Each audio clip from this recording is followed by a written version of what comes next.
Picture this: a 21-year-old kid banished from his training ground, told to find a new club, fans wanting him gone. The manager literally telling him in front of the entire squad that he should pray to find a new team. Everyone thought Alejandro Garnacho was finished at the highest level. Everyone thought Manchester United was doing the right thing. But here's the twist: they couldn't have been more wrong. Welcome back, Chelsea fans. Before we dive into this incredible story, drop a comment and tell me what country you're watching from. And if you love football content like this, smash that like button and subscribe because we've got so much more coming your way. Let's get into it. Now, look at Garnacho today. After everyone wrote him off, after Manchester United practically pushed him out the door, he's at Chelsea proving every single doubter wrong. In his last 4 Premier League games alone, he's been directly involved in 4 goals. 2 assists against Wolves, a goal in the Champions League against Qarabag, and that beautiful first Chelsea goal against Sunderland. The kid who was supposedly finished is now becoming one of Chelsea's most exciting players. But let me ask you this: was Garnacho really the problem at Manchester United? Think about it for a second. Every single player that United told to leave, every player they gave up on, is now thriving somewhere else. And I mean thriving. Marcus Rashford is on loan at Barcelona, and he's arguably been their best player this season. Antony, who everyone said was a waste of money, is now Real Betis' standout performer. Even Rasmus Højlund is killing it at Napoli. Notice a pattern here? Here's the thing most people forget. Garnacho didn't just wake up one day and become a bad player. This is a kid who won the Puskás Award for the best goal in the world. Remember that bicycle kick against Everton? That goal was pure magic. This is someone who scored in the FA Cup final against Manchester City, someone whom Manchester United fans themselves called their golden boy just 2 years ago. So what happened? Well, let me take you back to where it all started. Garnacho joined Manchester United's academy from Atletico Madrid back in October 2020. United paid just £420,000 for him. Can you believe that? Less than $500,000 for someone who would go on to win the FA Youth Cup, the Jimmy Murphy Young Player of the Year award, and eventually that Puskás Award. When he made his first team debut at just 17 years old, United fans fell head over heels in love with him. He had that raw talent, that fearlessness, that hunger. He was everything United needed. Fast forward a bit and he's scoring crucial goals, providing assists, becoming a fan favorite. The kid was living his dream at one of the biggest clubs in the world. But then the problems started. And let me be clear, the problems weren't with Garnacho. They were with Manchester United as a club. The decline started under Ole Gunnar Solskjaer.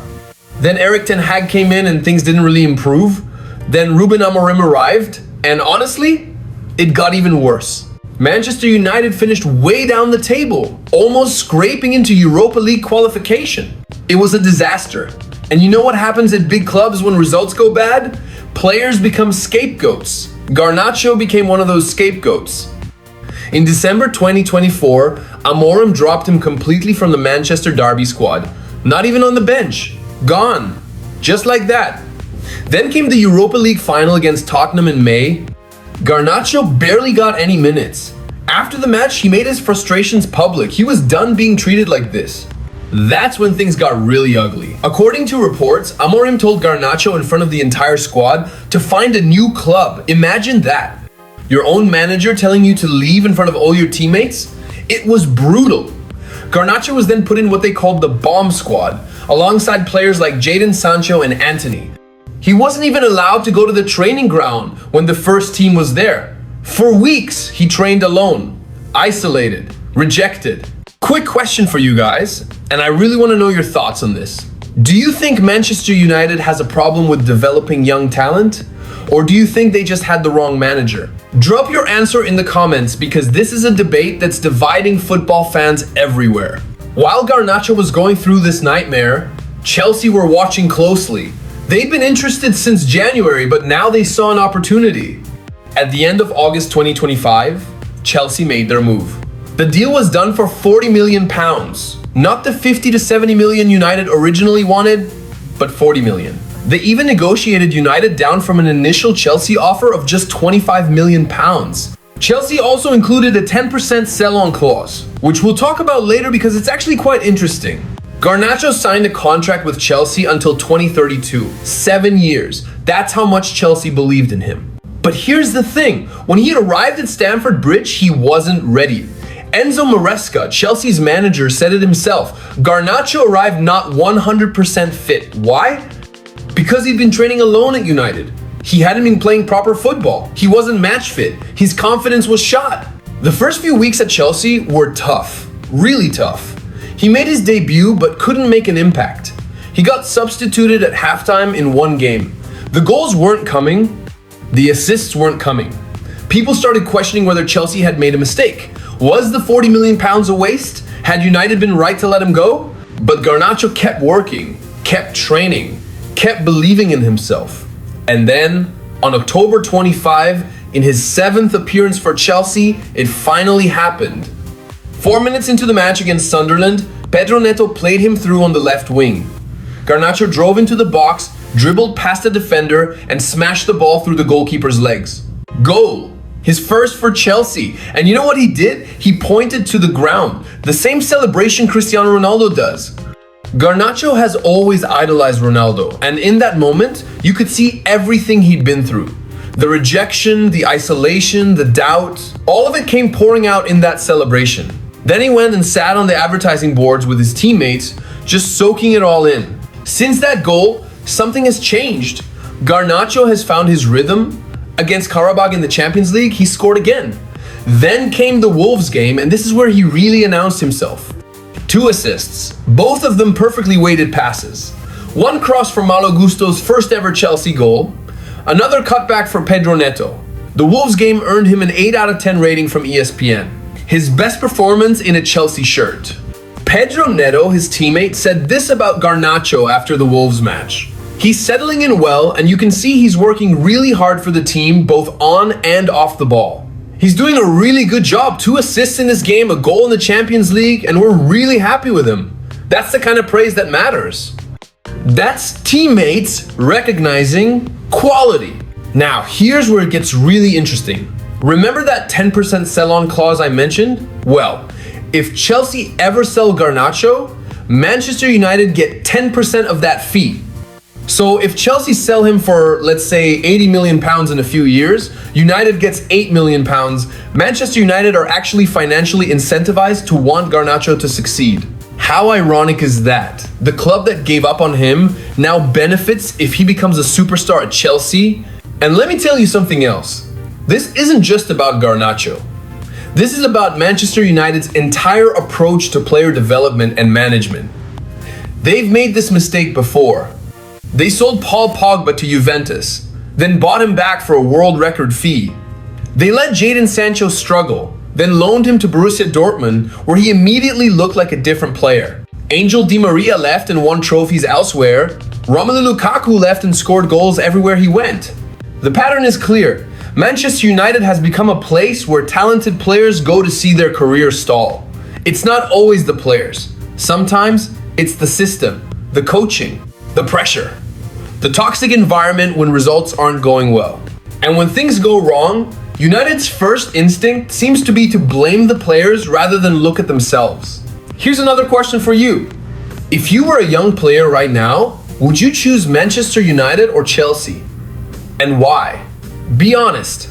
I want to hear your genuine thoughts because this is shaping the future of English football. Garnacho's story at Chelsea is still being written. He's only played 10 games for the club, 2 goals and 2 assists. Might not sound like world-beating numbers, but context matters.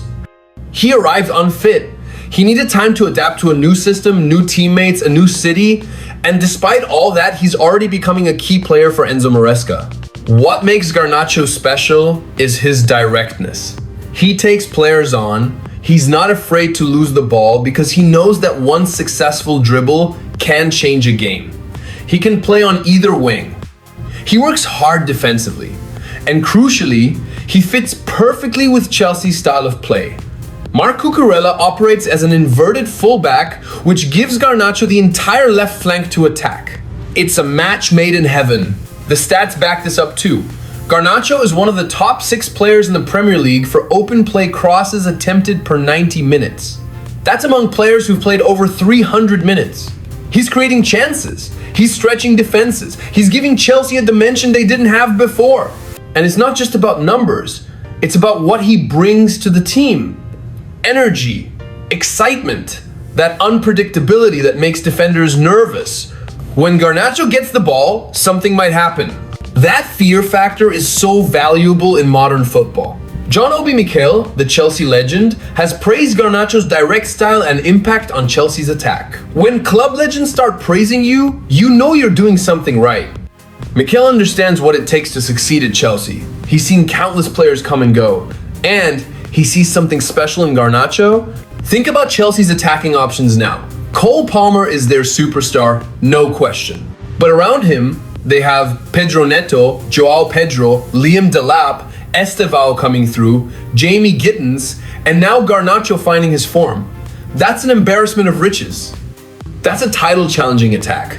Manchester United, meanwhile, are struggling. They're fighting for Europa League places. The players they kept instead of Garnacho aren't exactly setting the world on fire. The players they let go are thriving elsewhere. It's a damning indictment of how the club is being run. Here's the brutal truth. Manchester United didn't just lose a good player when they sold Garnacho, they lost face. They lost credibility. Because every time Garnacho scores for Chelsea, every time he sets up a goal, every time Chelsea fans chant his name, it's a reminder that United got it wrong. Again, and this isn't about celebrating United's failure, it's about recognizing that sometimes institutions become so dysfunctional that they can't see talent even when it's right in front of them. Garnacho didn't trick anyone. He was always talented, always hungry, always ready to prove himself. United just stopped believing in him. The saddest part? Garnacho loved Manchester United. He grew up idolizing Cristiano Ronaldo, who became a legend at Old Trafford. He dreamed of doing the same thing. But when the club and the manager turned their backs on him, he had no choice but to leave. And now Chelsea are reaping the benefits. So where does Garnacho go from here? Well, if he keeps performing like he has in November, the sky's the limit. He's only 21 years old. He's playing for one of the biggest clubs in the world. He's in the Champions League. He's working with a top manager in Enzo Maresca. He's surrounded by world-class players who can help him improve. Chelsea fans are starting to see what they've got. That £40 million is looking like a bargain. And if Garnacho continues developing, if he adds more goals and assists to his game, if he becomes more consistent, then Chelsea might have one of the bargains of the decade.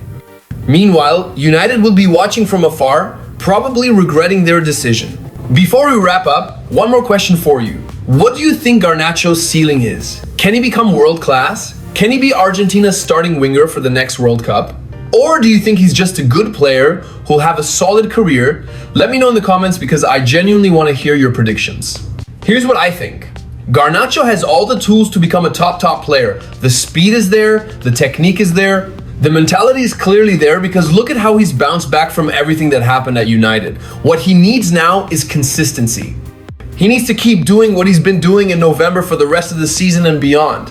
If he does that, we're looking at a player who could genuinely become one of the Premier League's best wingers. Argentina might come calling for a bigger role in their national team. Big clubs across Europe will start circling. And Manchester United, they'll be left wondering what could have been. The lesson here is simple but powerful. Sometimes it's not the player who's the problem. Sometimes it's the environment. Sometimes all a talented footballer needs is a change of scenery, a manager who believes in them, and a club that knows how to develop young talent properly. Chelsea are giving Garnacho all of that. Manchester United weren't. So no, Garnacho didn't trick Manchester United into thinking he was finished. Manchester United tricked themselves. They looked at a talented young player going through a tough spell and decided he was the problem instead of looking at their own dysfunctional setup. They chose to push him out rather than work with him. And now, they're paying the price. Chelsea, on the other hand, saw an opportunity. They saw a young player with bags of potential who just needed the right environment to flourish. They took a calculated risk for £40 million. And right now, that risk is paying off big time. This is why football is beautiful and brutal at the same time. Careers can change in an instant. A player written off by one club can become a hero at another. Garnacho's story is far from over. In fact, it feels like it's only just beginning, and Chelsea fans should be very, very excited about what comes next. So there you have it, Chelsea fans, the story of how Alejandro Garnacho went from Manchester United reject to Chelsea rising star. If you enjoyed this video, make sure you hit that like button, subscribe to the channel, and turn on notifications so you never miss our content. Drop a comment below with your thoughts on Garnacho and where you think his career is heading. And remember, football is unpredictable. The player everyone gives up on today might be the superstar everyone wants tomorrow. Garnacho is living proof of that. See you in the next one.